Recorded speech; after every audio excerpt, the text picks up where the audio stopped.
Баршаңызға қайырлы күн. Бүгін мен өзім үйде жасайтын өте дәмді осындай картошка қосылған пирожкидің рецебімен бөлісетін боламын. Осы мен жасаған рецептпен жасасаңыздар өте керемет болып шығады. Жылы суымызға тұз салып ертіп аламыз.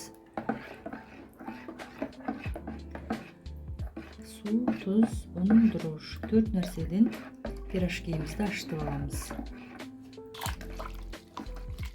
Кішкене ұндарымызды ертіп аламыз дағыны. Осыған дрожжымызды саламыз.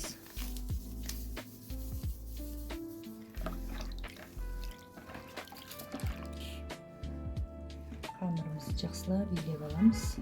Жұмсақ қылмай, қатты да қылмай. Енді пирожкиімізді ашытып алдық. Енді осыны жарты сағатқа жауып қойып қоямыз жылы жерге. Картошкамызды жақсылап тазалап алдық. Осыған енді су құйып, үстіне тұзымызды салып пісіріп аламыз. Үстіне пияз алып, майдалап турап, қып-қызыл қуырып аламыз осыны.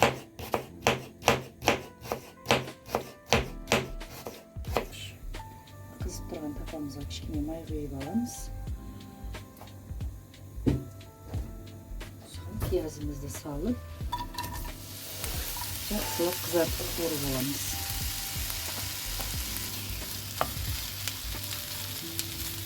Картошкамыз пісті. Енді осыны сүзіп алып, кішкене суын қырап қоямыз. Енді жаңа қуырған пиязымызды салып аламыз.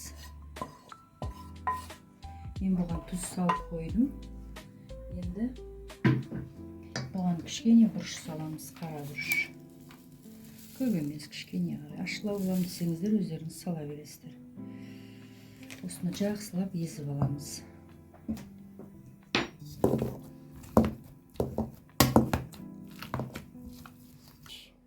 Енді біздің тестамыз ашыды.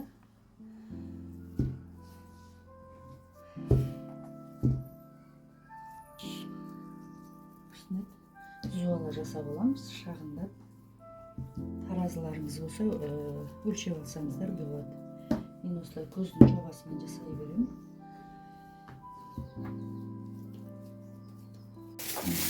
Жуала қылған тесталарымызды 45 минутқа бетін жабамыз көтерілгенше.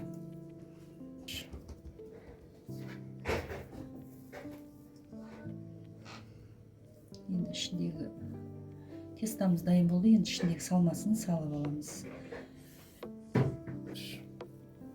Кішілеу қылып жасаймын десеңіздер, кішілеу қылып жасай бересіздер. Үлкендеу десеңіз, үлкен. Әркім өзі біледі, қалай жасаймын десе де.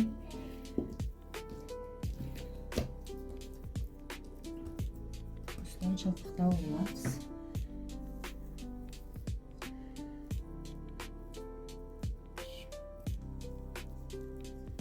Жақсылап бекітіп аламыз ыдыстарын.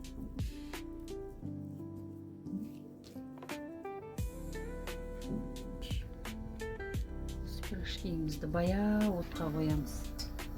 Сонда көтеріліп, өзі қытырлақ пирожкиіміз өте керемет болып шығады.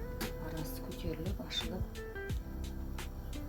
Мына пирожкиіміз баяу отқа піскенде осылай өзі көтеріледі. Аралар көтеріліп, енді мына бетін аударсақ болады. Өте баяу отқа пісірсеңіздер, пирожки өте керемет болып піседі. Көтеріліп аралары қышырлап үзген кезде.